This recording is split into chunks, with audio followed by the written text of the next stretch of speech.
¿Qué herramienta cree usted que sea necesaria? ¿Qué herramienta cree usted que sea necesaria para continuar escribiendo la historia de nuestra iglesia? ¿Qué herramienta cree usted que sea necesaria para que continuemos escribiendo la historia de nuestra iglesia? Quiero suplicarle que abra su Biblia en Hechos de los Apóstoles, Hechos de los Apóstoles en el capítulo 12. Vamos al capítulo 12 y estaremos haciendo lectura de los versos del 1 hasta el 19.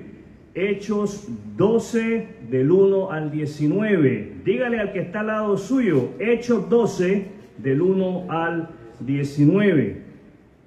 ¿Estamos ahí? ¿Los oigo? Amén. Leo de la palabra de Dios. Por ese tiempo, el rey Herodes Agripa comenzó a perseguir a algunos creyentes de la iglesia.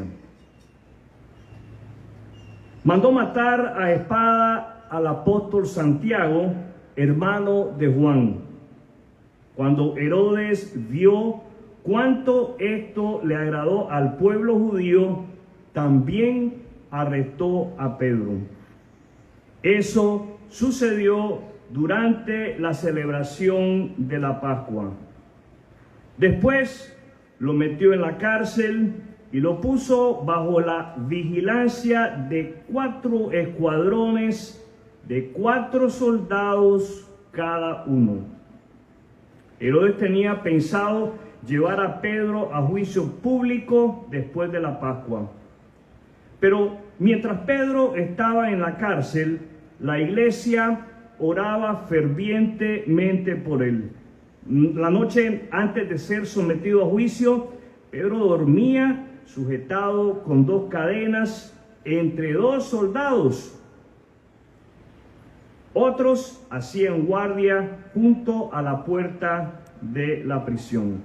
De repente, una luz intensa iluminó la celda y un ángel del Señor se puso frente a Pedro. El ángel lo golpeó en el costado para despertarlo y le dijo: «¡Rápido, levántate!». Y las cadenas cayeron de sus muñecas. Después el ángel le dijo: «Vístete y ponte tus sandalias».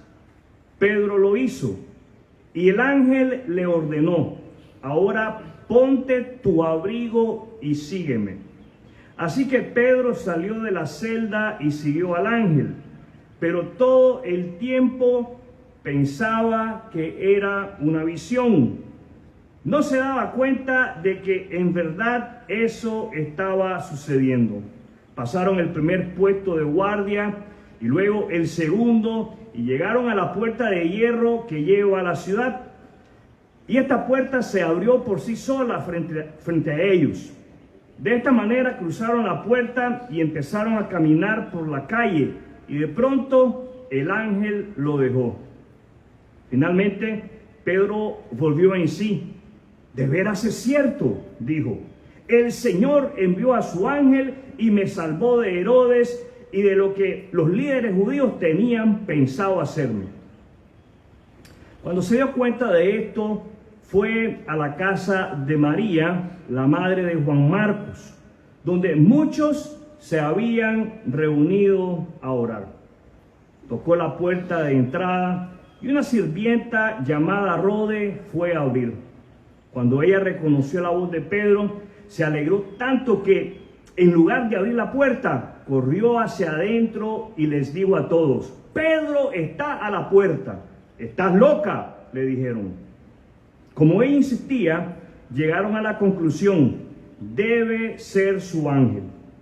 Mientras tanto, Pedro seguía tocando.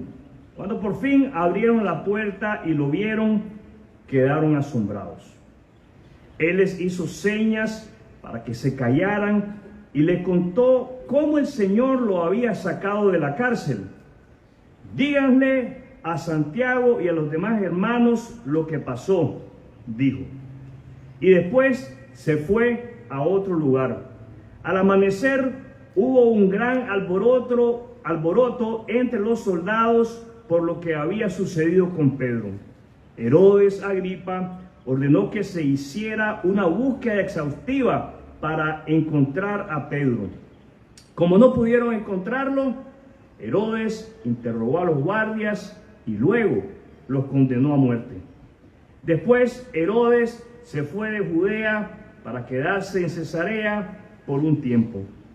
El título de lo que quiero compartir con ustedes es el siguiente: escribamos nuestra historia orando. Escribamos nuestra historia orando. Este es el título: escribamos nuestra historia orando. Dígale al que está al lado suyo: escribamos nuestra historia orando.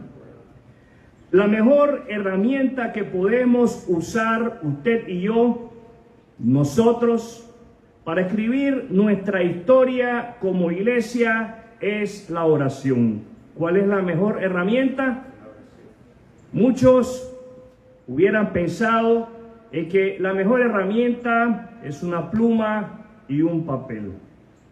La forma en que enfrentamos los conflictos en nuestras vidas y como iglesia definitivamente que marcarán una diferencia. Podríamos colocar un punto final al final de la oración que estamos escribiendo, al no orar y tomar el asunto en nuestras propias manos.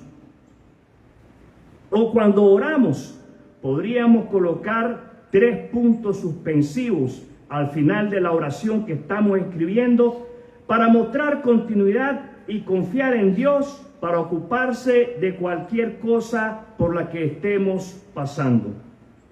Se nos dice que la iglesia enfrentó la persecución, el encarcelamiento y la muerte con oración. ¿Cómo enfrentaron la persecución, el encarcelamiento y la muerte? Con oración. Si queremos nosotros continuar escribiendo la historia de nuestra iglesia, debemos hacerlo con oración. Si queremos ver la poderosa mano de Dios moviéndose entre nosotros, debemos comprometernos a pasar tiempo orando juntos como iglesia. Ahora, vamos a observar a la luz de las Escrituras a las cuales hemos dado lectura, cómo es que nosotros debemos de orar como iglesia. Primero, oremos fervientemente. Oremos fervientemente. Dígale al que está al lado suyo: oremos fervientemente. Versículo 5.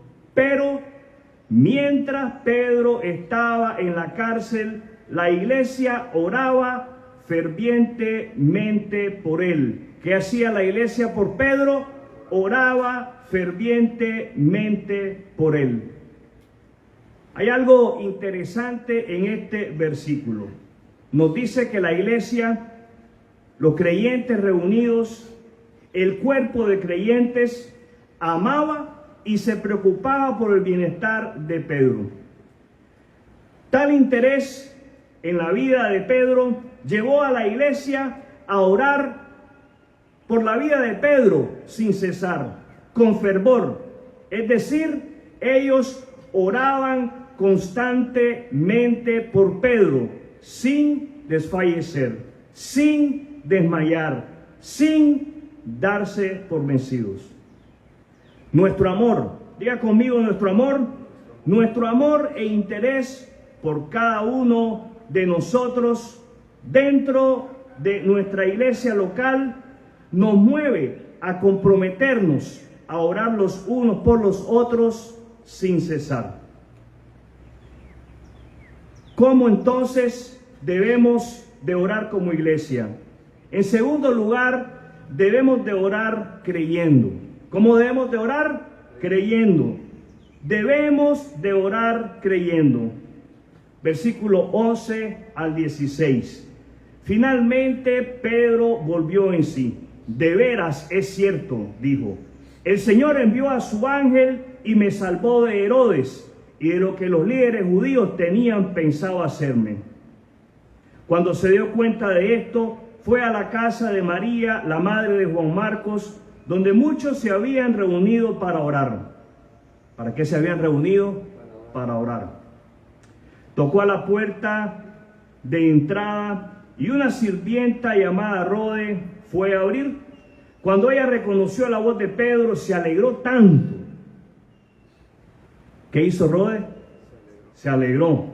Se alegró tanto que en lugar de abrir la puerta, corrió hacia adentro y les dijo a todos: Pedro está a la puerta. Estás loca, le dijeron. Como ella insistía, llegaron a la conclusión: debe ser su ángel. Mientras tanto, Pedro seguía tocando. Cuando por fin abrieron la puerta y lo vieron, quedaron asombrados. La iglesia oraba fervientemente por Pedro. ¿Cómo oraba la iglesia? Fervientemente por Pedro. Pero parecía que no creían que Dios contestaría sus oraciones. Puede ser que el hecho con Santiago les haya afectado un poco en su fe. Mientras que algunos se regocijarán en lo que Dios hace, otros, lamentable y tristemente, dudarán de que Dios esté activamente respondiendo las oraciones de sus hijos.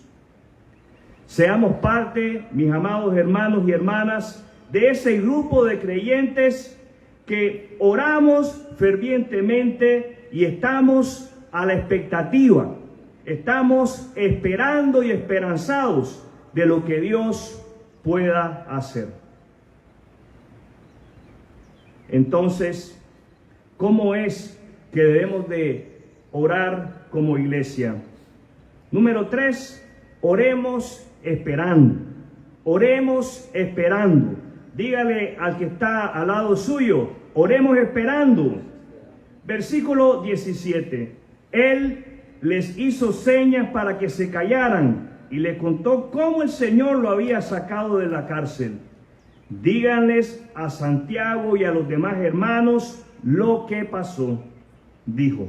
Y después se fue a otro lugar. La iglesia oraba por la voluntad de Dios sobre la vida de Pedro. Podemos deducir que la iglesia oraba por la liberación de Pedro. ¿Por qué oraba la iglesia? Por la liberación de Pedro. Y Dios honró esa petición en esta ocasión. Como iglesia, es necesario que siempre oremos porque la voluntad de Dios sea sobre nuestras vidas. Pero esto no quiere decir en ningún momento a que esperemos que Dios responda, a que Dios no nos responda y no nos sorprenda. Oremos, mis amados hermanos y hermanas, para que el Señor nos use personalmente, para que el Señor nos use como iglesia en continuar proclamando el mensaje de las buenas noticias de Jesucristo. Quiero invitarle en este momento a que cierre sus ojos, incline su rostro. Vamos a tener un momento de oración, ojos cerrados y rostro inclinado.